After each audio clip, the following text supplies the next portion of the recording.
Hi, I'm Brandi Washington. I am a social media manager in New York City. I am Arthur Washington Jr.'s granddaughter, and he was such a wonderful man, and I'm excited to share what I know about him. I'm Tiffany Washington Jackson. I am Arthur's youngest daughter. I work for the Fetzer Institute as a program assistant. My dad's philanthropy and nonprofit experience really influenced my life. And so I'm just proud of his legacy. And I'm glad that he was a part of my children's lives. My grandfather was such a nurturer to me, but especially to his community.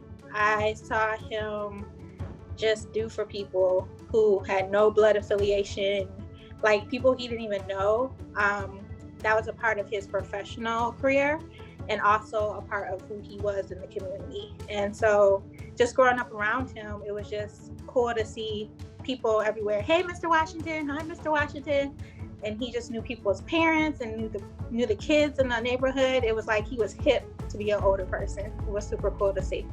You know, my father raised me to follow the rules. He told us we live in a glass house. So, you know, because he was such a public figure, his word was bond and he meant what he said. His yes was yes and his no was no.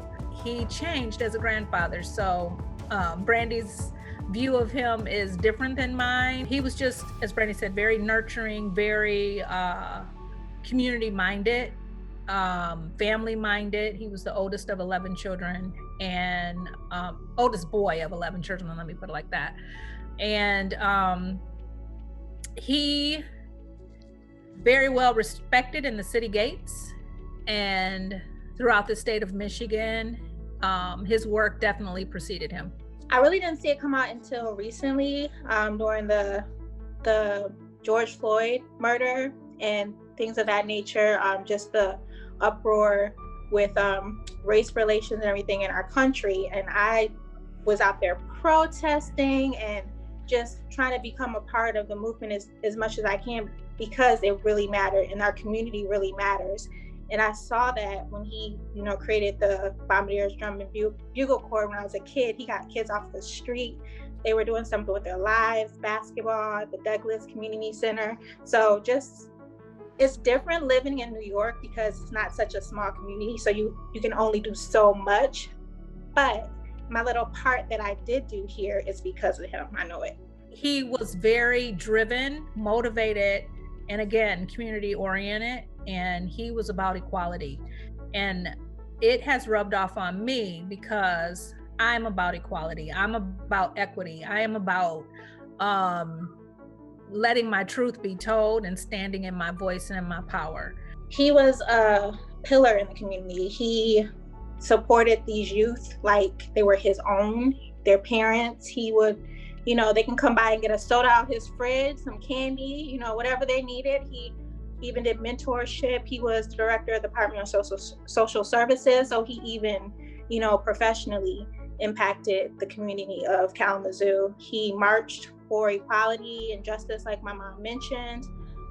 He also, got kids off the street and gave them something productive to do, like learn how to play a drum or how to dance or play a trumpet, things of that nature, things that you wouldn't necessarily learn in a public school all the time or have the actual instruments to buy. So he provided those for the children in the community.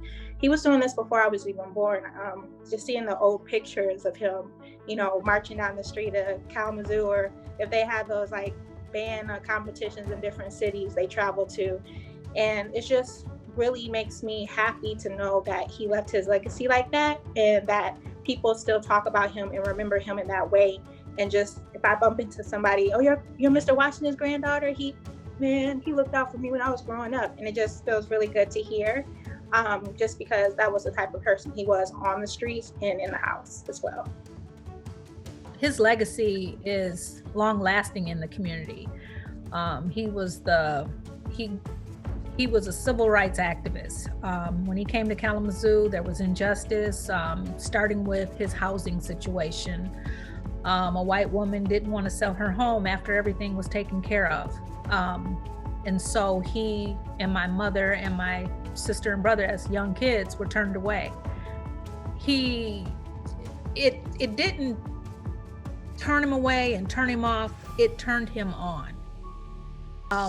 It ignited a flame within him to seek out justice.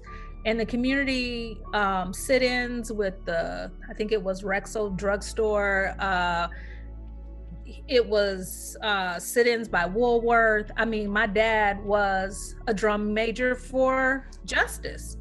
And so he pretty much, en route, he turned into, the first Black city commissioner of Kalamazoo.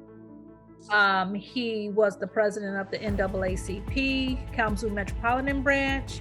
He did a lot for the community. He was the director of Child Protective Services. And so he was about justice for children and families. And so his legacy is not dead. I mean, his body has passed, but his legacy lives on in all of us, me and my kids, my grandkids, and in the community. And it just makes me proud of the legacy that he left.